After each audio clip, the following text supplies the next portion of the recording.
Indeks harga saham gabungan atau IHSG bergerak menguat pada perdagangan pekan ketiga Januari 2019.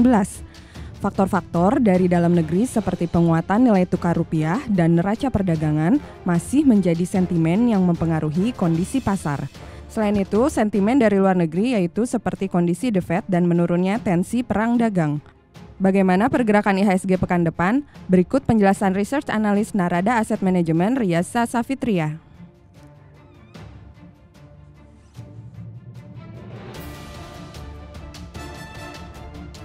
Oke, untuk pergerakan IHSG sendiri, di sini kami masih percaya bahwa IHSG akan terus menguat, di mana hal ini didukung oleh telah rilisnya data ekonomi yang positif dan neraca perdagangan di bulan Desember lalu juga lebih baik dibandingkan neraca perdagangan di bulan November.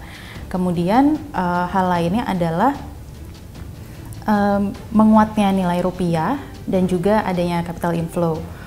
Kemudian untuk rentangnya sendiri, di sini kami masih prediksi bahwa untuk supportnya sendiri masih di 6.250, untuk resistennya masih di 6.500. Nah, untuk nilai 6.250 ini sendiri, kami melihat bahwa dari garis tengah dari level psikologis antara 6.000 hingga ke 6.500, maka 6.250 ini bisa menjadi support untuk pekan ini dan pekan depan.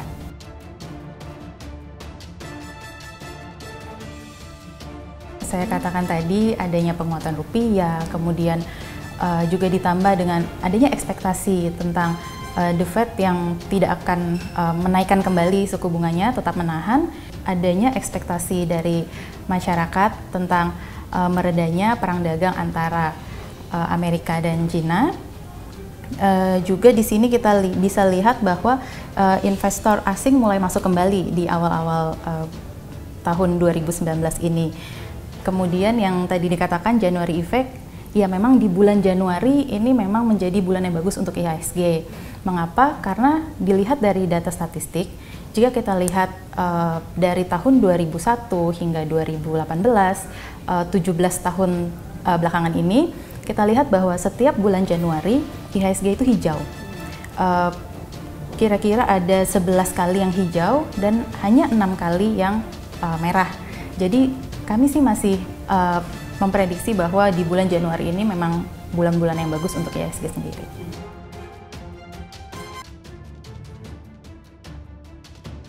Untuk sektor di sini kami bisa rekomendasikan ada 3 sektor.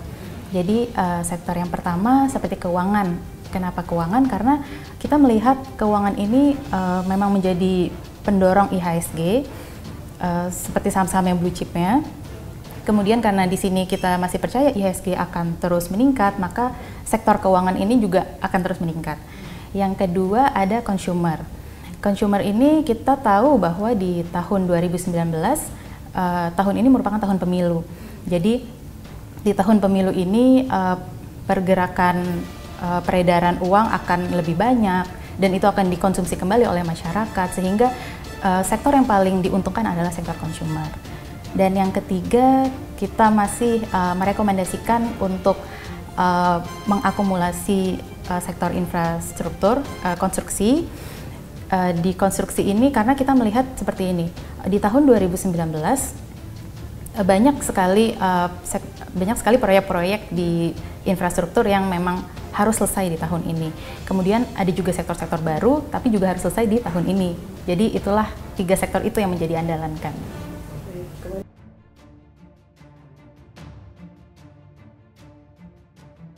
Kita pilah-pilah lagi untuk keuangan sendiri, ada BBNI, Bank Mandiri, BMRI, kemudian BBRI. Lalu untuk sektor consumer itu ada Unilever yang memang menjadi andalan untuk di sektor tersebut, kemudian HMSP, Indofood, dan ICBP. Lalu tadi satu lagi di sektor infrastruktur. Infrastruktur itu kami masih merekomendasikan PTPP dan Waskita, lalu ada Pegas, itu juga masih menjadi emiten yang bagus untuk dikoleksi.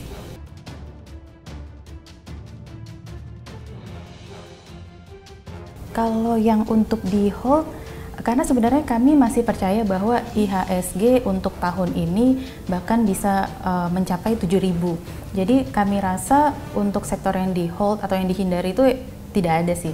Karena memang kita mengingat bahwa tahun ini tahun pemilu dan seperti yang saya katakan, sektor consumer menjadi andalan juga dan yang lain juga tetap bagus. Saya rasa tidak ada yang harus di hold.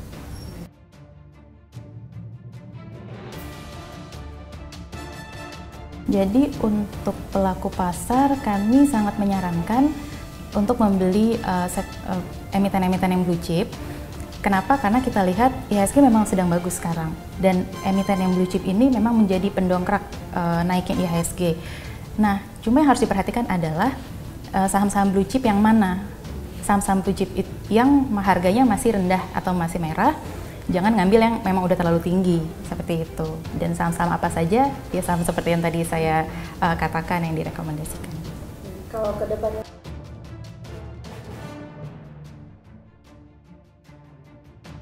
sebenarnya cukup banyak yang mempengaruhi pergerakan dari IHSG sendiri. Jadi yang pertama karena ini adalah tahun pemilu, tahun yang memang membuat perekonomian Indonesia ini berputar lebih cepat karena banyak uang yang beredar tersebut.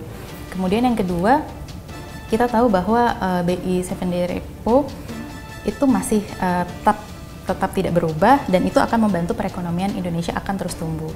Kemudian selain itu kami juga percaya bahwa inflasi di Indonesia yang tetap di bawah 3,5 ini juga masih akan terus membuat IHSG makin bagus, seperti itu. Lalu untuk dari faktor luar negeri, di sini kami prediksi The Fed akan menahan suku bunganya karena melambatnya pertumbuhan ekonomi di Amerika sendiri di akhir 2018 yaitu di bawah 3%. Dan memang jika hal itu terjadi, maka USD akan melemah, rupiah akan menguat, dan banyaknya dana asing yang akan bisa membanjiri di bursa saham kita.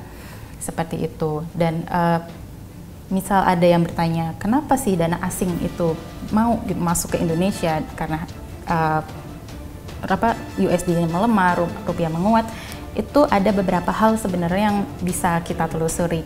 Dari yang pertama, kita melihat pertumbuhan ekonomi di Indonesia, GDP-nya masih di atas 5%. Itu adalah hal yang bagus.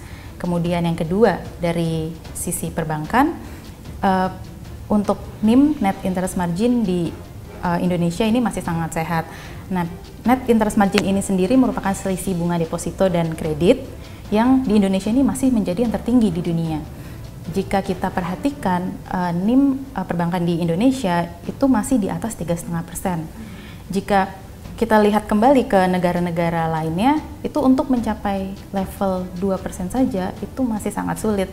Jadi di Indonesia tuh udah baik dan memang tertinggi di dunia. Lalu ada satu lagi yaitu CAR, Capital Adequacy Ratio. Perbankan di Indonesia sendiri juga memang lebih tinggi daripada yang lain, yaitu rata-ratanya sekitar 20%.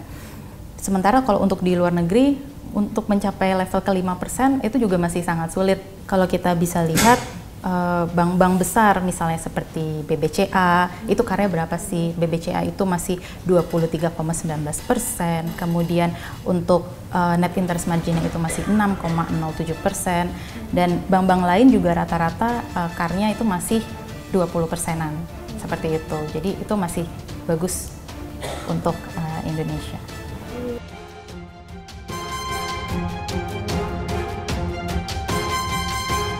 Sobat bisnis, jangan lupa ya like dan subscribe channel Bisnis TV. Sampai jumpa!